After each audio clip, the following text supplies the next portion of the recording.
Welcome to our first episode of Ancient Testimonies, our ronwyatt.com podcast.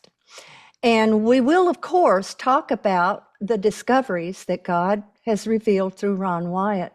But there was another subject that was equally important to Ron and something that he talked about as much as he talked about the evidence of his discoveries. And that was winning souls for Jesus. And I'm honored to introduce our first guest of my very first ever podcast, Vicki Jackson. And she's better known as Victoria Jackson. She's a movie star, a TV star, a comedian. She's done everything. She's an amazing girl, I got to tell you. But I recognize her as a lady who loves Jesus and wants to win souls. I've watched her videos and I've heard her say more than once, I want everybody to be saved. And so I thought, this is somebody that Ron would have loved, and her message is one that he talked about all the time. And so I'd like to introduce to you Vicki Jackson. Thank you for being here. Mary, now I'm honored to be your first guest on your first podcast. And I think in about a year, you're going to have 20 million followers. And I love your museum in your basement. It really touched my brain and my heart. It was fascinating and exciting that your late husband actually discovered where the Red Sea crossing was in the Old Testament in Exodus, where the Ark of the Covenant is. Very, very amazing story. And where Noah's Ark is. And what have I left out? Oh, Sodom and Gomorrah. Did you say Sodom and Gomorrah? No, I didn't say Yeah. that one. Yeah. And Yeah. whenever I am, surfing on YouTube, which is what I do all day, and I come across somebody mentioning Ron Wyatt or mentioning the Ark, the Red Sea, and Noah, or Sodom and Gomorrah, I text you and I'm like, oh, they're talking about Ron again. Or, it's very exciting. And I feel like we have a secret that nobody knows. And I'm I so know. happy that maybe this will have people listen and they'll find out what this stuff that you know and you've seen. You went to Turkey with your husband. And you've seen things, you have photographs, you have artifacts, and you wrote a book about it. You should hold up your book right now. Where's your book you wrote about? Where's my book? Well, here's the latest one. Yeah, that one, Battle Yeah. for the Firstborn. Fascinating thing that most Christians don't know anything about Abraham, Isaac, Ishmael. Yeah. And I was at your house for 3 hours and we just touched the surface. So I'm really glad you're doing this. Thank you.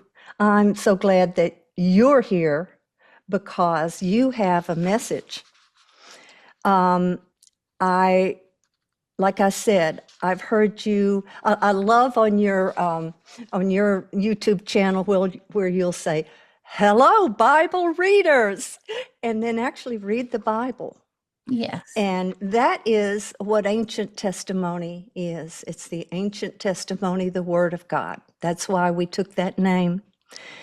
I would like you to start and tell us a little bit about your life. Now, I know that would take you forever, but you lived in Hollywood. I guess you lived in New York and different places, and you remained a Christian through it all.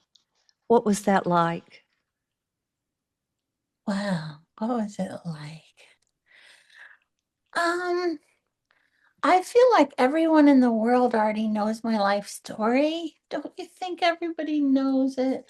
I just want a little something. A little taste of it. Well, Yeah. I learned about Jesus when I was a child because my father, who was a vaudevillian gymnast, juggler, trampolinist, acrobat, he married my mom and she was a Christian and she took him to church. And I think when they started to have kids, he was wondering what's he going to teach his children is the truth. And so I think that a lot of people, when they have kids, that's when they kind of start to really deep dive into what's true and what's life about and what's important in life. Because our lives are so short, they're over so fast, and we don't want to waste any time. So my dad became a Christian, and my whole childhood, I watched him study the Bible Oh, vociferously. What's the word with a P that's like passionately? yeah. Anyway, he studied the Bible all the time. And he said, I'm a slow reader and I can't retain anything. So he was always underlining and he would tell us what he was learning. He had the book, he had the Quran, he had the book called what's the one about cults? There's a big thick book of Oh, yeah. I cults and don't know the name, but I've seen it. Yeah. yeah, all the false religions in the world and he would say things to our family like, well, the difference between Christianity and all the other religions is all the other religions teach good works for salvation. Catholic, Hail Mary, do this, do that, give money, and maybe be good, maybe you'll make it. Islam is like be good and do follow the pillars and all of them are works for salvation. And he said Christianity is about God did the work because nothing we could do would ever be good enough for us Right. to be able to live with him in eternity and with he's holy. God is holy and we're not. And so that's why Jesus died on the cross for our sins to pay the penalty for our sin because he's a just God, not just a loving God, he's also just. And, these are big things, redemption and everything. But as a 6 year old, I understood like the gospel, good news of Jesus. It's simple enough for a child to understand, and it's deep enough for theologians to argue over for their whole lifetime. But so um, so when I was 6, I think I learned to read, and that's when John 3:16 hit me, my brain, Oh, because I heard it in church a lot, but I think when I could read and the words myself, I understood that Jesus didn't just die for the world, he died for me as an individual, and I had to, as an individual, accept this free gift of salvation and this relationship with him. So ever since I've been 6, felt I've known that I'm a daughter of the King of the universe. And then when I mm, was a teenager, my dad said, what do you want to be when you grow up? And I said, I don't know. And then he said, well, if you could be anything, what would you want to be? And I said, I want to be Julie. No, not Julie Andrews. I said, I want to be Maria in The Sound of Music. mm. And I want to have 7 children in matching outfits and play the ukulele on a mountain Oh, and be married to the captain and live in a big house. And and he said, well, it sounds like an actress. He said, I don't recommend it because show business and Christianity don't mix very well. But if that's what you want to be, give it 100%. So wow. So that's how I started my career. And it was very sage advice because show business it doesn't mix well, but Jesus does need Christians in the entertainment industry and it's a Yes. mission field. And I survived it. I mean, there was hard choices like you want to be in this movie, you know, you know, is this a movie a Christian should be in? A lot of tough choices, but I made it through, and now I'm an old retired grandmother of 5, and I love Oh, my life now. oh, that's awesome.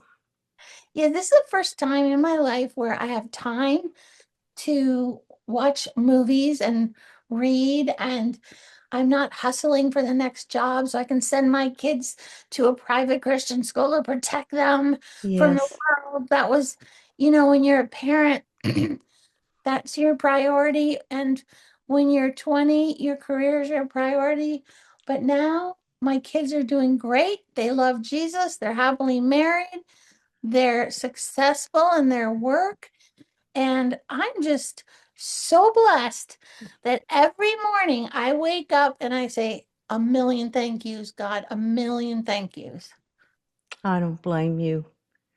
What amazes me the most about you is, and I'm going to bring up a difficult subject because Christians sometimes, especially, say you've witnessed to somebody and you've finally made some headway, and then something happens and they come down with cancer.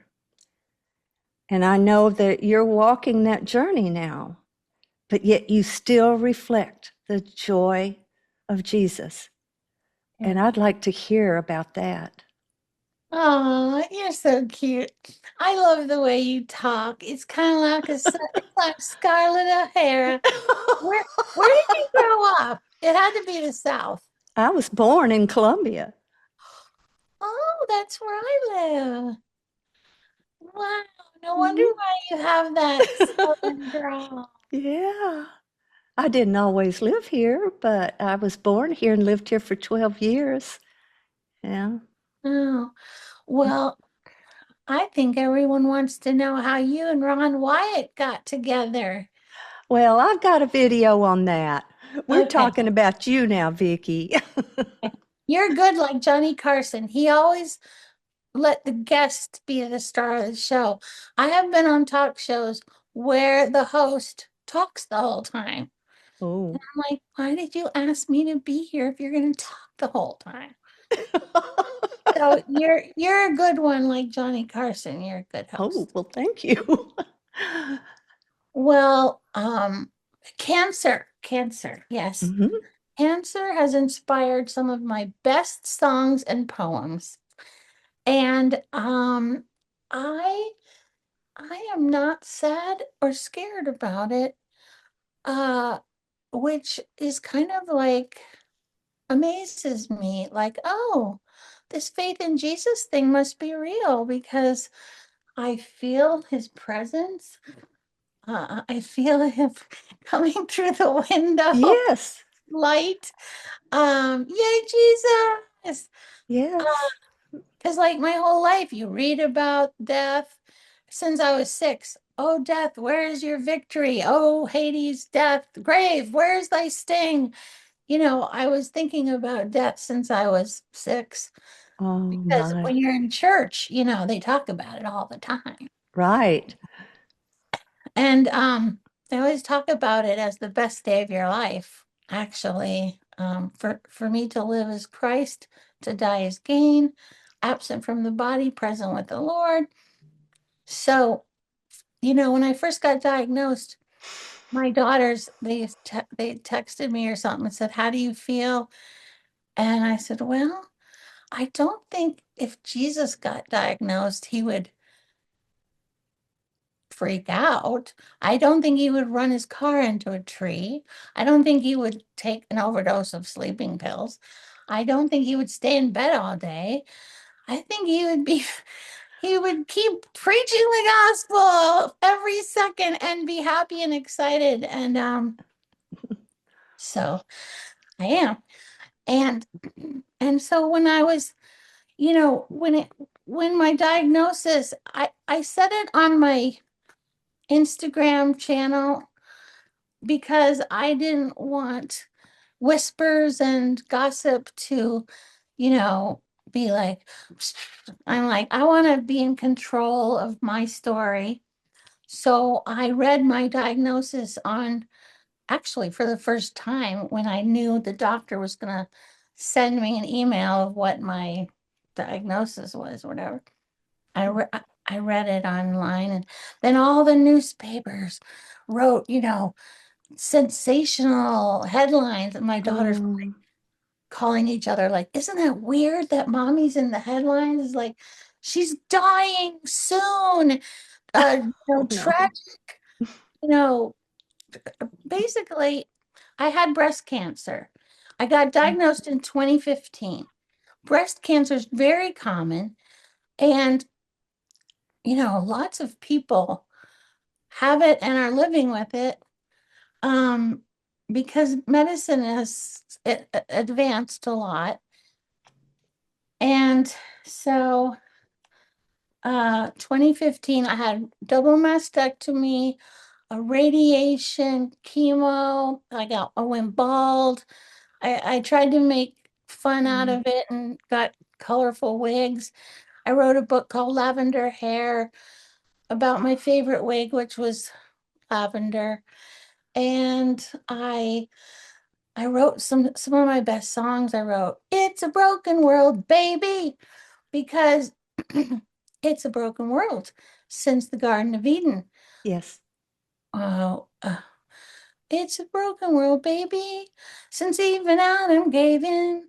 But there's a new world coming. That's why my song has a grin. So I wrote that, and then I made a video. Look, Jesus is coming in the window. It He sure wa- looks like it. So he could come back before we both die. He could. I'm counting on that. Yeah. And so I got all that done. And then I was cancer free for 9 years, and I forgot about it. And then I started coughing a year ago and couldn't stop. And they found there was a breast cancer cells growing in near my windpipe, restricting my breathing. So they zapped it with radiation, which side effect is bone cancer, I think, or something. I don't know. I have no pain, so I'm happy. Good. I'm sure if I was in pain, I have a little pain, like, but I don't know if that's just old age, like back and hips and You're joints. not old. Stop it. So anyway, very grateful for everything. Yes. And I take one pill a day, and I keep looking at my picture because Jesus is I coming. know. It does look like it. It's Yeah. beautiful. Wow. So anyway, to finish my other thought, that all the religions of the world say works for salvation, Hmm. but Ephesians 2, 8 and 9 says, "For by grace are you saved through faith, and that not of yourselves, it is a gift of God, not of works, lest any man should boast." For the wages of sin is death, but the gift of God is eternal life through Jesus Christ our Lord. So anyway, I just heard a great sermon on that by Josh Howerton at Lake Point Church in Dallas. If anyone wants to hear great preaching, and my son-in-law's a preacher too, and he's a great preacher too. I heard. Very proud. But anyway, Josh was just talking about the gospel and works for salvation like yesterday, so it's fresh in my mind. Not that it's not always there, but see, I never stop talking, Mary. Now, I'm sorry. I never. I love it. That's what I want. Because out of your mouth is coming things that are important. You're a wise girl. You really are. And your attitude. You see, and I know you've met Christians who are solemn faced and all, and that's not what being a Christian is all about. And I love you talking about your daddy. You watched him reading the Bible and all. I did that with my grandmother in Colombia. And I remember when I asked her, I said, Nanny, who's your favorite person in the Bible? And she thought for a minute and she said, Moses. And I thought that was interesting. Why did she say Moses? She didn't give me an answer. She just Oh, kept reading and, but, and I didn't really think about it until later, you mm, know. I got to tell you this at lunch. I guess it was a week or so ago. I told my, well, I guess it was this last week when I told my daughter that I was going to have you, I was going to do my podcast for the first time, and you were my guest. And her face lit up, and she said, "Oh, I know who she is. She had taken her son to see you when you performed with some other Christian comedians at Puckett's. oh You yeah. remember that? I Yeah. vaguely remember that. Yeah. Yeah, it's probably been a while, you Yeah. know, but you're still impacting people to this day. Oh, well, that's sweet. You know, there's a verse in the Bible about when you're old, you can be fresh and flourishing. Do you remember what that verse is? I don't. You know what? Mm, Whoever's watching, Google fresh and flourishing Bible verse, and it'll bring it up. And it's so encouraging because God's not, God used Abraham got pregnant with Isaac. I mean, his wife, hmm when he was like 100 and she was like Yeah, 90. So God can use old people. of course he can. Yeah, And, you know, I don't really think of us as old. I don't either, but it's kind of on my mind because we were listening to a sermon. I was very affected by Charlie Kirk's death. Yeah, I have yeah. a picture of him right over there, right there. Oh, yeah, It's yes. from an artist. And Oh, yeah, I bought it online from an artist. But I've never known a Christian martyr before or heard of yeah, in America, the land of the yeah, free, where we have freedom of speech. right. And so I was deeply affected. And there was this one pastor who didn't even acknowledge that Charlie Kirk was a martyr. I mean, Charlie told the gospel right before he was killed. He had just told they don't show this video a lot. They show the question. But first he told the gospel, then he was asked that question, and then he started to answer, and then he got shot. But he first told the gospel. And so I saw the video. Mm. Of course, we don't know what to believe nowadays because of AI. And my neighbor said she doesn't think Charlie and his wife are real human beings. She thinks they're AI. Oh, no. So it's like, who knows what to believe anymore? But if there really is a human being named Charlie Kirk, he was so beautiful. Um, Yes, how bold he was to tell the gospel and to encourage young people who are being brainwashed yes, to worship Satan. And I've been praying for the last like 15 years. Lord, please raise up some Billy Grahams. Please raise up some young men who love you, who can be examples for this generation because they hmm don't have any. They have That's true. demonic things in I know. culture that are saying we're cool, we're cool. And I said, please rise up some Billy Grahams. And all of a sudden, Charlie Kirk comes on all of our radar. I had just found out about him recently.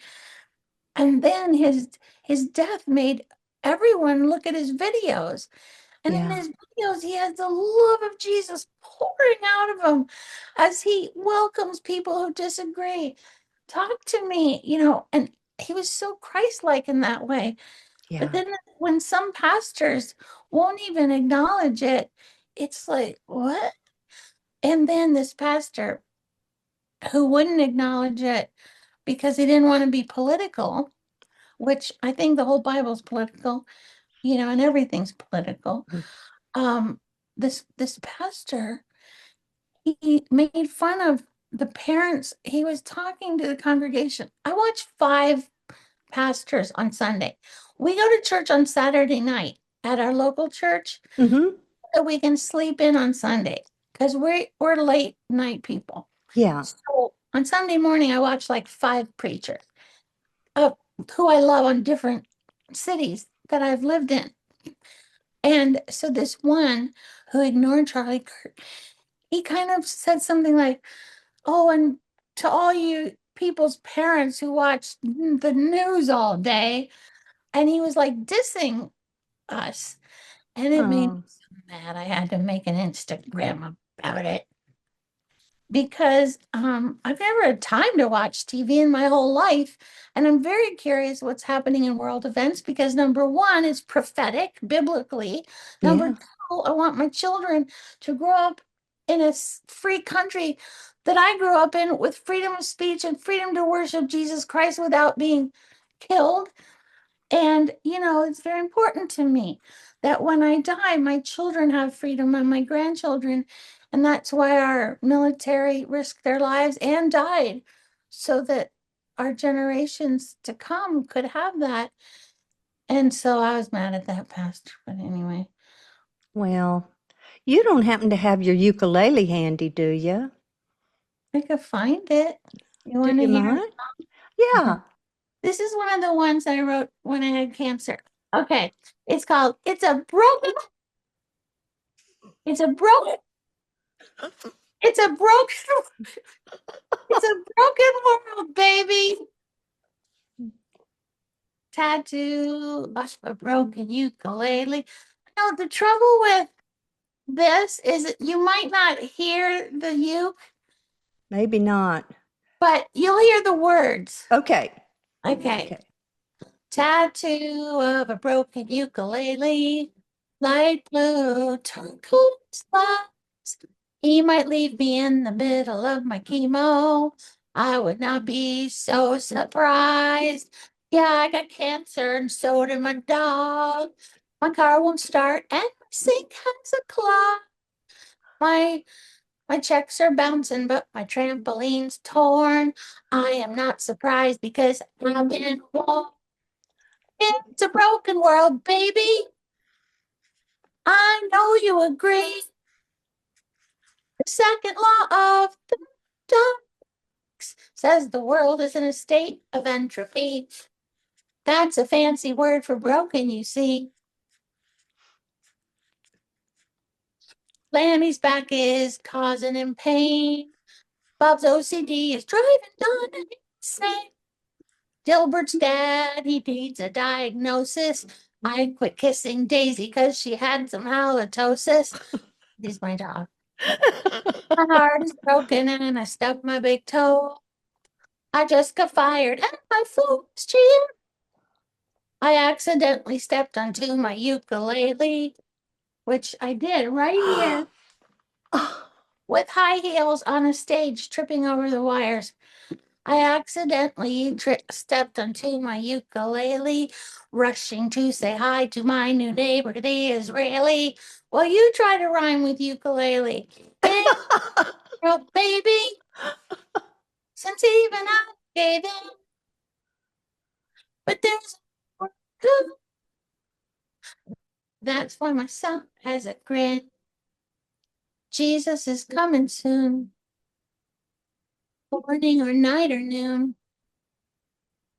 I'm gonna meet him in the sky, in the twinkling of an eye. That's Yeah. awesome, Vicky. Oh, we couldn't hear it very good. We couldn't hear the ukulele at all. But Yeah. wow, I like the way you ended it. I really do. Well, Well, we've been talking a long time now, and I cannot tell you how much I thank you for this. Mary Nell, are you gonna have this weekly? Is it gonna be once a week? I don't know that I can do it once a week. I don't know that many people. But I'll Oh, try to do one every couple of weeks or something. And because people have things to offer, like you. I'll introduce you to some people who like to talk. Okay. And I want you to tell your audience. I want you to tell them about where the Ark of the Covenant is hidden. Oh, I think do you have a video of that already? yeah. After you sent me that article about the CIA, I made a Okay. video about that. They You got a lot of did? stuff right. Really? Yeah. Where where can we watch that video? It's on our YouTube channel. I'll send you a link. Now tell me Okay, how do people find okay. your YouTube channel? Okay, first tell me how to find your YouTube channel. Uh, What's it? okay. Ours is you just put at Ron Wyatt com. You don't have to put the period in. Ron Wyatt, you put in ronwyatt.com. That's actually the name of our YouTube channel. Okay.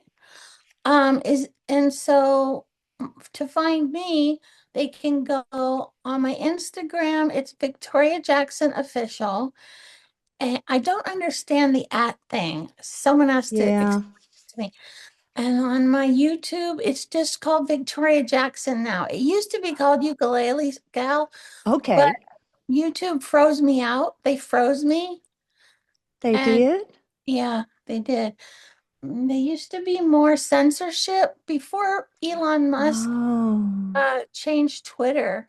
really? I got kicked off of all of the things, Facebook, because I was posting things against abortion and against Yeah. COVID vaccine and stuff. So they canceled my stuff. So then I had to start over. So my YouTube is now called Victoria Jackson, I think. I'll find it. I mean, I've got it marked, so I'll find it and I'll post it on this video because I think people would enjoy seeing you. I really do. Well, I think they're going to enjoy seeing you and listening to your Southern lilt. Wow. Okay. So, oh, it reminds me of some actress. Um, Her name starts with an A. I'll think of it. Oh, But yeah, you're beautiful inside and outside, oh and goodness, Vicky. I love your drawl. Well, I love you, Vicky, because you reflect the love of Jesus, and that's So what we all need. we do. We all need it. And we'll say goodbye now. And I want to thank everyone for watching and subscribe to our channel so you don't miss our next episode. It probably will be in a couple of weeks. Thank you, Vicki. Thank you, Mary Nell. I love you. I love you too.